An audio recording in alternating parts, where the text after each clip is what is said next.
नमस्कार, ESPN 9 news में आपका स्वागत है। मैं हूं आपके साथ दिनेश कुमार।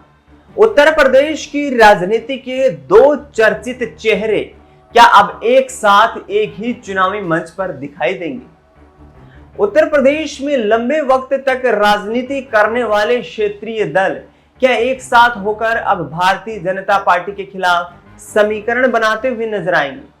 क्या उत्तर प्रदेश की राजनीति में लोकसभा चुनाव में लगभग 29 सीटों पर हार का सामना करने वाली भारतीय जनता पार्टी के लिए मौजूद तमाम क्षेत्रीय दल मुश्किलें खड़ी करते हुए नजर आएंगे? जी हां, हम दो बड़े दलों की, दो प्रमुख क्षेत्रीय दलों की बात यहां पर करना चाहते हैं, जिसमें समाजवादी पार्टी और इसके साथ साथ बहुजन समाज पार्टी का नाम शामिल है।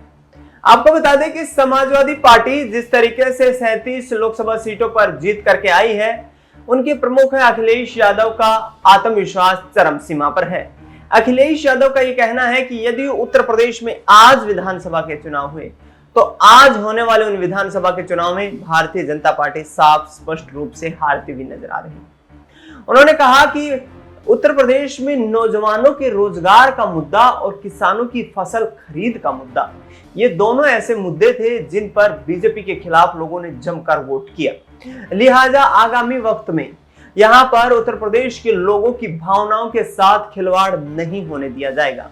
अखिलेश यादव ने यह भी कहा कि हम राजनीतिक रूप से जरूर यहां पर मजबूती के साथ लोकसभा में उभर करके सामने आए हैं, लेकिन विधानसभा में हम पूर्ण बहुमत से सरकार बनाने वाले हैं। लेकिन बड़ा प्रश्न चिन्ह ये खड़ा हो जाता है कि आखिरकार क्या मायावती अब अखिलेश यादव को समर्थन देंगी?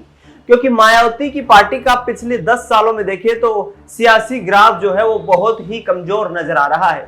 2019 में समाजवादी पार्टी के साथ गठबंधन करने के बावजूद 10 सीटों पर जीत हासिल हुई थी, लेकिन 2024 के आते आते मायावती ने ये निर्धारित किया कि वह अकेली चुनाव लड़ेंगी और अकेली ही चुनाव लड़ करके यहाँ पर जीत दर्ज करेंगी।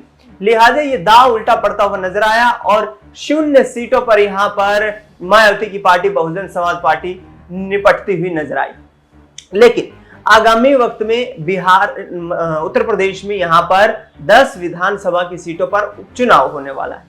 उपचुनाव के दौरान मायावती की कोशिश ये है कि वह इंडिया अलायंस के साथ मिलकर चुनाव लड़े, क्योंकि भारतीय जनता पार्टी ने पूरे वोट बैंक को कैप्चर कर लिया है और अब मायावती अपने आप को उत्तर प्रदेश की राजनीति में ठगा हुआ महसूस कर रही हैं।